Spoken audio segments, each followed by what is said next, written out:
할렐루야. 오늘도 그러고 복된 날 주인전에 나오신 귀하신 성도님들을 축복합니다. 참으로 무더운 여름이었습니다. 폭염과 열대야 속에서 수고 많으셨습니다. 그런데 이번 주 8일 날이 백로입니다. 흰 백자 이슬로 요자. 그러니까 밤이면 이제 이슬이 풀림에 맺히기 시작한다는 절기입니다. 가을이 왔습니다. 우리 모두 다 가을에 풍성한 축복이 가정에도 임하기를 축복합니다. 오늘은 마가복음 1장 12절에서 20절 말씀을 본문으로 왕이신 예수님의 권세라는 제목으로 말씀의 은혜를 나누겠습니다. 오늘 본문은 크게 세 단락으로 나누어져 있습니다. 첫째 단락은 예수님께서 광야에서 사탄에게 시험을 받으신 내용입니다. 두 번째 단락은 예수님이 갈릴리에서 복음의 전파 사역을 시작하신 내용입니다. 또 세 번째 단락은 예수님이 갈릴리에 대해서 4명의 제자를 부르신 내용입니다. 다른 복음서에 비해서 마가복음의 내용은 간결합니다. 요점만 기록되어 있다는 것입니다. 예컨대 마가복음이나 마태복음이나 누가복음은 예수님께서 사탄에게 어떠한 시험을 받았으며 또한 어떻게 시험을 이기셨는가를 설명하고 있습니다. 그러나 마가복음은 예수님이 사탄에게 시험을 받으셨다는 사실만을 기록하고 있습니다. 마가복음은 다른 복음서에 있는 내용을 많이 생략하고 있는 것입니다. 마가복음은 로마에서 로마인들을 위해 기록된 복음서라고 말씀드렸습니다. 로마인들은 언제나 박진감 있는 행동을 중시했습니다. 그러기에 마가복음은 보다 간결하며 생동감 있는 묘사를 하고 있는 것입니다. 오늘의 말씀은 예수님이 양으로서의 권세를 실제로 행하시는 장면입니다. 왕이신 예수님은 세 가지 영역에서 자신의 권세를 보이셨습니다. 첫째는 사탄에 대한 권세입니다. 두 번째로는 죄에 대한 권세입니다. 세 번째는 죄인들에 대한 권세입니다. 이제 오늘 본문의 말씀을 세 대지로 자세하게 상고해 보면서 은혜 받기를 원합니다. 오늘 말씀을 통하여 우리가 더욱 예수를 본받기를 바랍니다. 그리고 예수를 온전히 본받아서 날마다 그대로 행하는 우리 모두가 되기를 축복합니다. 첫째로 광야에서 사탄의 시험을 이기신 예수님이십니다. 12절에서 13절 내용입니다. 우리 마가복음 1장 12절 말씀을 함께 보시겠습니다. 성령이 곧 예수를 광야로 몰아내신지라. 아멘. 예수님은 세례를 받으시고 곧 물 위로 올라오셨습니다. 그때 하늘이 갈라지면서 성령이 비둘기같이 임했습니다. 그때 예수님에게 임하신 성령님은 곧 예수님을 광야로 몰아내셨습니다. 그리고 예수님은 광야에서 사탄에게 시험을 받으십니다. 마태복음 4장 1절 말씀에 보면 그때 예수께서 성령에 이끌리어 마귀에게 시험을 받으러 광야로 가사라고 말씀합니다. 성령님이 예수를 광야로 몰아내신 이유가 무엇입니까? 바로 사탄에게 시험을 받게 하기 위해서입니다. 물론 하나님이 예수님을 시험하신 것은 결코 아닙니다. 야고보서 1장 13절 말씀과 같이 하나님께서는 아무도 시험하지 않으십니다. 이때 예수님을 시험한 것은 사탄입니다. 그러나 이때 사탄이 예수님을 자기 마음대로 힘으로 시험한 것은 아닙니다. 하나님의 섭리의 뜻 안에서 사탄이 예수님을 시험한 것입니다. 이때 하나님은 사탄이 예수님을 시험하도록 허락하신 것입니다. 그러므로 성령님은 광야로 예수를 몰아내셨습니다. 강야는 우리가 잘하는 대로 아무도 없습니다. 예수는 암으로서의 사탄을 이기는 권세가 있습니다. 이 사실을 입증하기 위해서 예수는 아무의 도움도 없이 혼자의 힘으로 사탄의 시험을 이겨내셔야만 했습니다. 마가복음 1장 13절 말씀입니다. 강야에서 40일을 계시면서 사탄의 시험을 받으시며 들짐승과 함께 계시니 천사들이 수종들더라. 아멘. 먼저 예수님은 강야에서 시험을 받으셨습니다.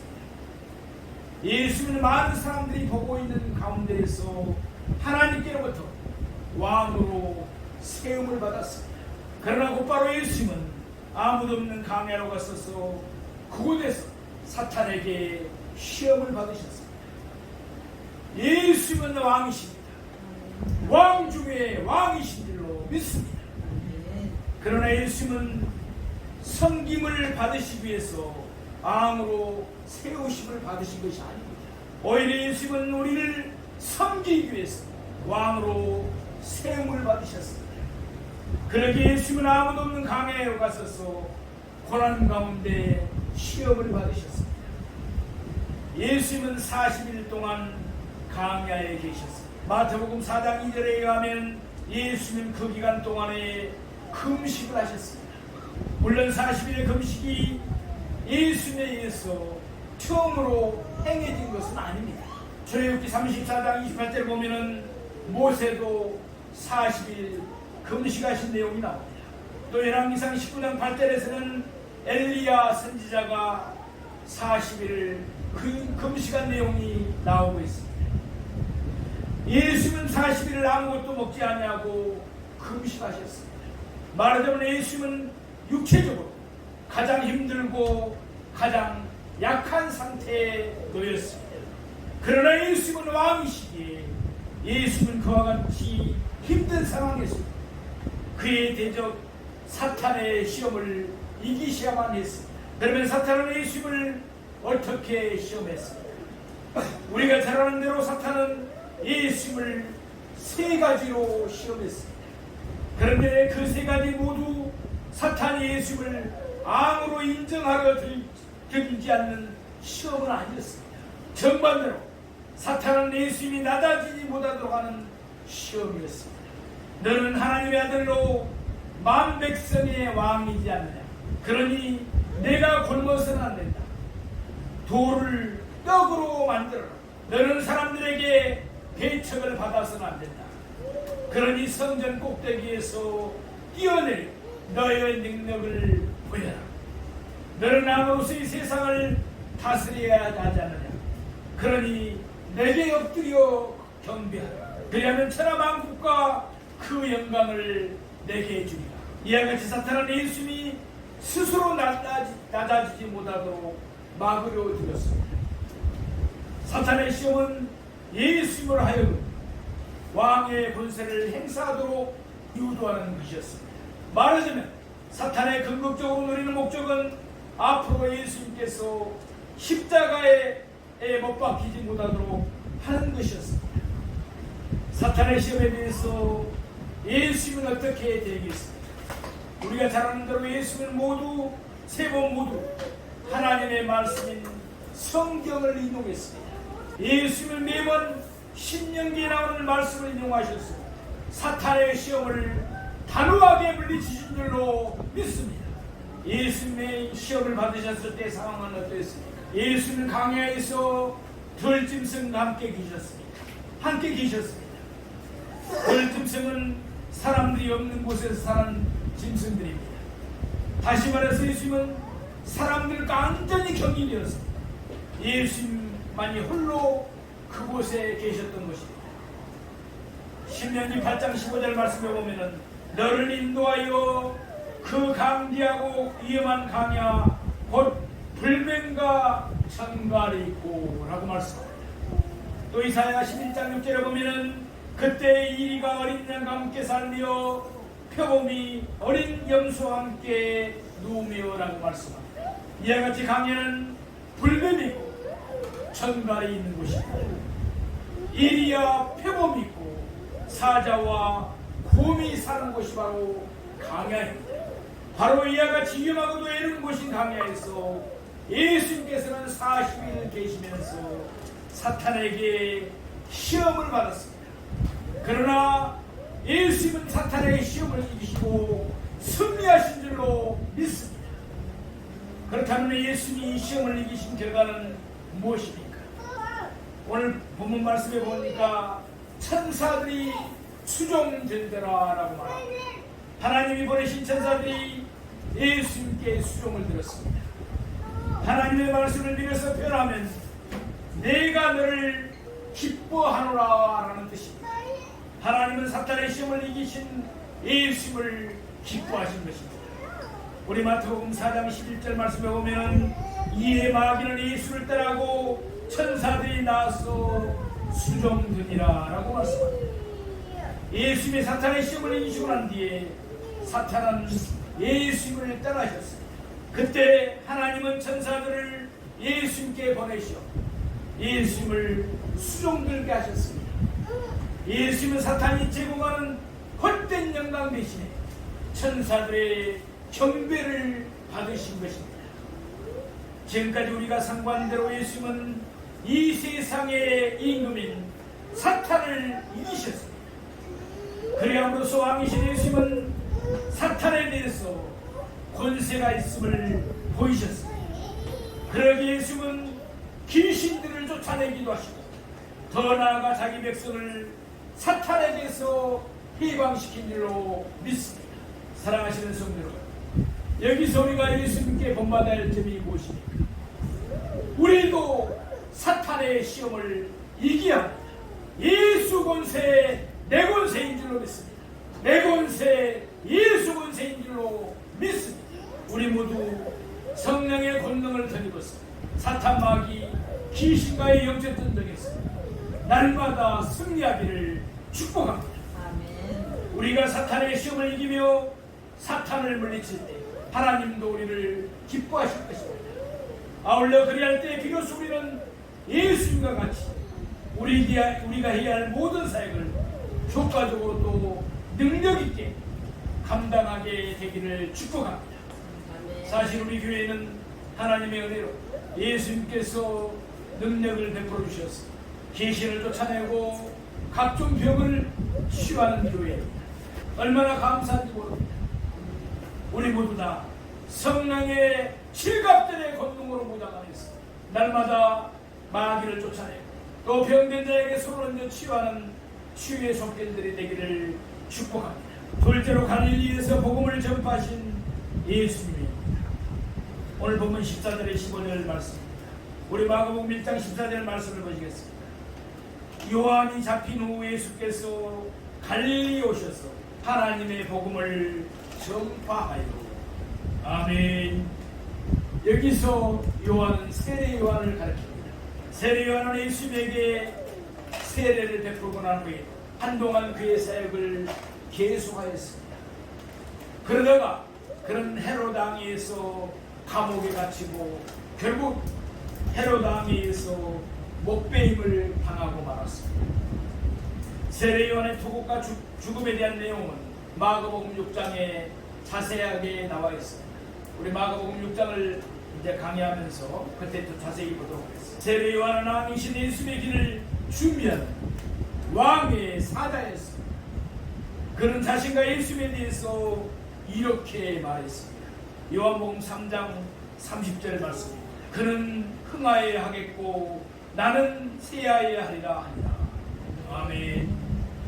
태양이 떠오르면 밤하늘에 장시가든 별들은 그 자취를 감추기 마련입니다. 마찬가지로 세례 요한은 그가 왕의 사자로 수행할 모든 사역을 안수했습니다. 이제 세례 요한은 감옥에 갇힘으로 그의 사역은 끝이 났습니다. 그가 말한 대로 그는 새하여졌습니다. 이제는 예수님이 흥하여 지셔야 했습니다. 이미 세례 요한은 7절에서 자기보다 능력 많으신 이가 자기 뒤에 오실 것임을 밝혔습니다. 그가 말한 대로 마침내 왕이신 예수님이 오셨습니다. 그런데 오늘 본문에서 예수님이 오신 장소는 어디였습니까? 갈릴리였습니다. 예수님이 유대 광야에서 세례를 받으시고 더 깊은 광야로 가서서 사탄에게 시험을 받으셨습니다. 그 후에 예수님은 예루살렘으로 가셔서 성전을 깨끗하게도 하셨습니다. 그러면 예수님은 예루살렘이나 유대에 머물지 아니하시고 갈릴리에 오셨습니다. 예수님이 갈릴리에 오신 것은 하나님의 말씀을 이루기 위함이었습니다. 마태복음 4장 14절에서 16절에 있는 말씀입니다. 이는 선지자 이사야를 통하여 하신 말씀을 이루러 하심이라 일렀습니다. 스불론 땅과 납달리 땅과 요단강 저편 베벤 길과 이방의 갈릴리 흑암에 앉은 백성이 큰 빛을 보았고 사망의 땅과 그늘에 앉은 자들에게 빛이 비추었다다 하였느니라. 아멘. 그 당시 예루살렘은 강도의 소굴이 되어 있었습니다. 그만큼 예루살렘은 부패하고 타락했던 것입니다. 그래서 선지자 이사야가 예언한 대로 메시아에 의한 복음의 빛은 먼저 이방의 갈릴리 비치도록 되어 있었습니다. 그래서 예수님은 갈릴리에 오신 것입니다. 예수님은 갈릴리에서 무엇을 전파하셨습니까? 예수님은 하나님의 복음을 전파하셨습니다. 예수님은 하나님께로부터 나온 복음, 곧 예수님이 하나님께로 받은 복음을 그대로 전파하신 것입니다. 요한복음 12장 49절 말씀입니다. 내가 내 자의로 말한 것이 아니요 나를 보내신 아버지께서 내게 말할 것과 이를 것을 친히 명령하여 주셨습니다. 아멘.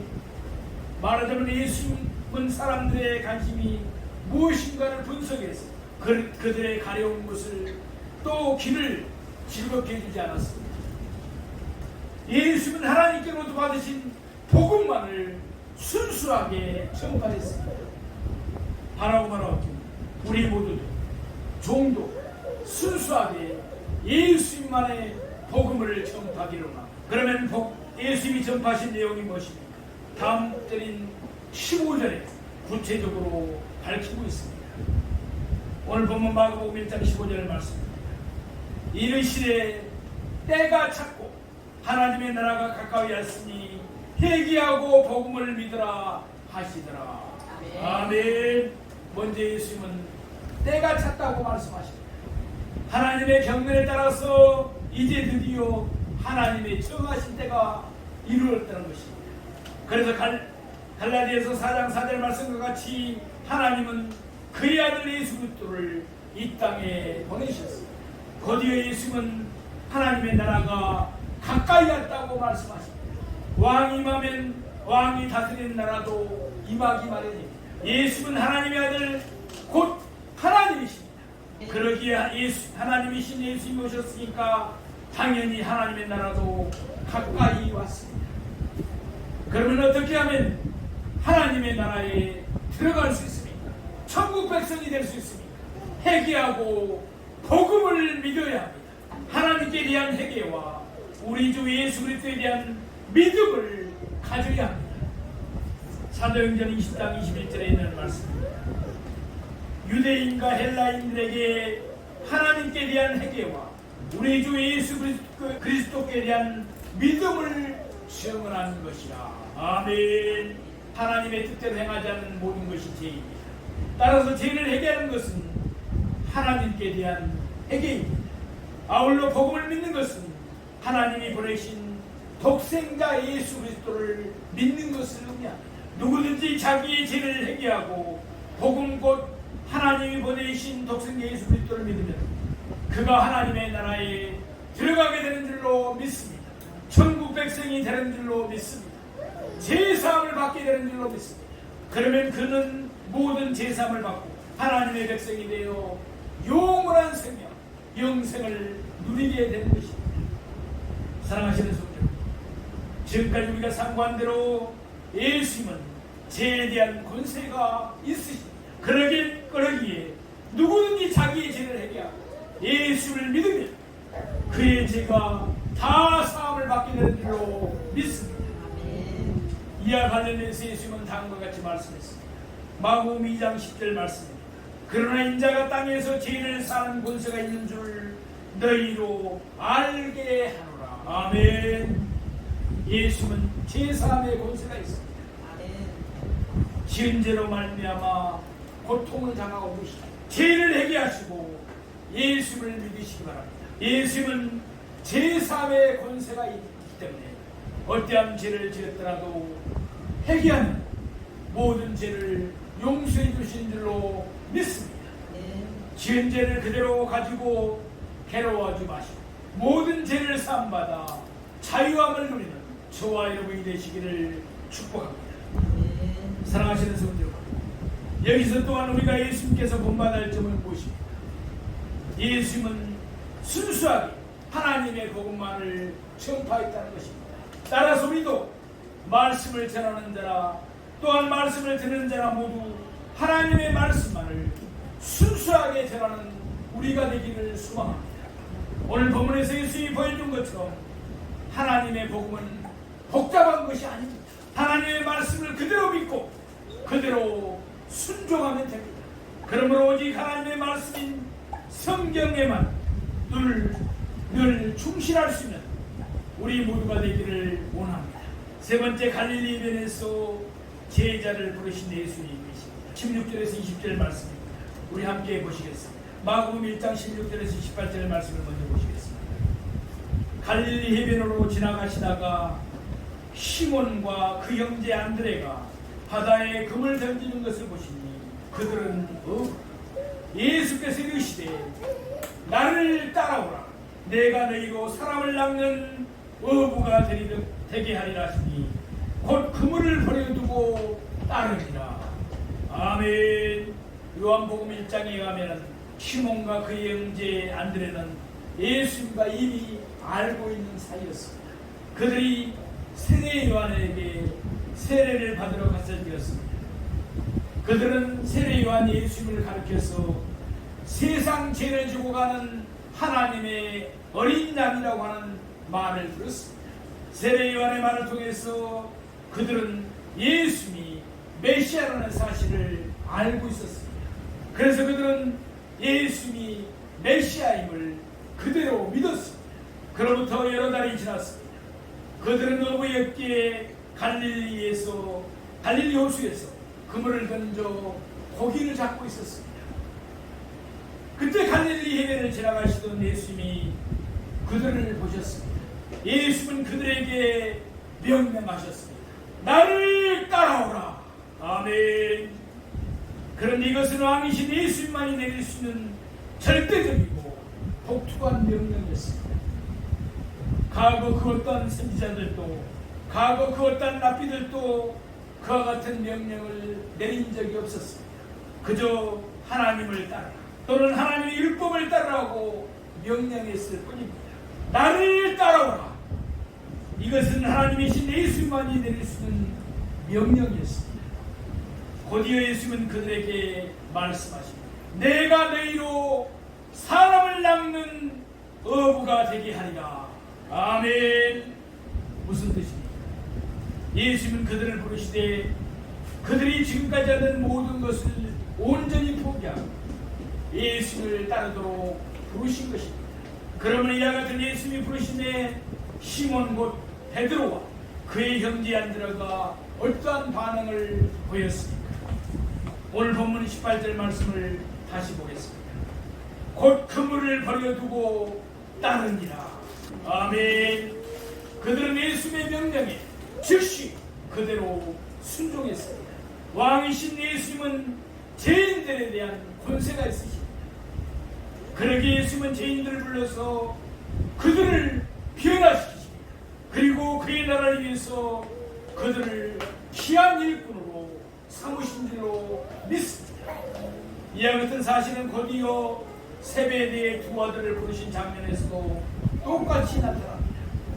오늘 본문 마가복음 1장 19절에서 20절 말씀을 보시겠습니다. 조금 더 가시다가 세베대의 아들 야고보와 그 형제 요한을 보십니다. 그들도 배에 있어 그물을 깁는데 곧 부르시니 그 아버지 세베대를 품꾼들 품꾼들과 함께 배에 버려두고 예수를 따라가니라. 아멘. 여러분, 야고보와 그의 형제 요한이 어떠한 사람들이었습니까? 마가복음 3장 17절 말씀처럼 그들은 부하노리 곧 우레의 아들이었습니다. 한마디로 말하면 그들은 성깔이 좀 있었던 사람들이에요. 그러기에 그들은 아무에게나 호락호락 쉽게 넘어갈 사람이 아니었습니다. 그럼에도 불구하고 그들은 예수님의 반응에 어떠한 반응을 보였습니까? 오늘 본문 20절에 기록된 것 같이 그들은 아버지 세베대를 품꾼들과 함께 배에 버려두고 예수를 따랐습니다. 그 누가 감히 왕이신 예수의 명령을 거역할 수 있겠습니까? 하나님의 권세 앞에 모든 사람들은 다 그대로 순종할 뿐입니다. 이것은 예수님이 다른 제자들을 부르실 때도 마찬가지였습니다. 예수님의 명령에 그대로 순종할 따름이었습니다. 예수님은 죄인들에 대한 권세가 있습니다. 예수님은 죄인들을 변화시켜서 그들을 사용하셔서 하나님의 나라를 세워가십니다. 지금도 예수님은 하늘의 천사들이 아니라 변화받은 죄인들을 통해서 즉 우리들을 통해서 계속적으로 그 일을 이루어 가시는 줄로 믿습니다. 사랑하시는 성도, 여기서 우리가 예수님께 본받아야 할 점이 무엇일까요? 예수님은 적절한 사람들을 택하셔서 그들에게 하나님의 일을 맡기십니다. 디모데후서 2장 2절 말씀을 보면 또 내가 많은 증인 앞에서 내게 들은 말을 충성된 사람들에게 부탁하라. 그들이 또 다른 사람들을 가르칠 수 있으리라. 아멘. 바울이 디모데에게 진리의 말씀을 전했습니다. 디모데는 자기가 들은 진리를 또 충성된 사람들에게 전할 것입니다. 그러면 그들은 또 다른 사람들에게 자기들이 들은 진리를 그대로 가르칠 수 있을 것입니다. 그렇게 해서 하나님의 나라는 더욱 튼튼하게 세워져 가는 것입니다. 사랑하시는 성도, 오늘 우리는 왕이신 예수님의 권세를 세 가지 영역으로 나누어 상고해 보았습니다. 예수님은 사탄에 대한 권세가 있는 줄로 믿습니다. 예수님은 죄에 대한 권세가 있는 줄로 믿습니다. 예수님은 죄인들에 대한 권세가 있는 줄로 믿습니다. 오늘 우리는 예수님에게서 분발해야 할 점들도 상고해 봤습니다. 사탄의 시험을 물리치며 우리 자신을 깨끗하게 하십시오. 복잡하게 살지 말고 순수하게 하나님의 말씀만 붙들고 삽시다. 그리고 다른 사람들과 더불어서 하나님의 일을 기쁘게 감당하십시다. 우리 모두 예수님이 보여주신 본을 그대로 본받기를 원합니다. 그래서 예수님이 하나님을 기쁘시게 해드린 것처럼 우리 모두가 하나님을 기쁘게 해드리는 우리의 삶이 되고 사역이 되기를 예수님의 이름으로 축원드립니다.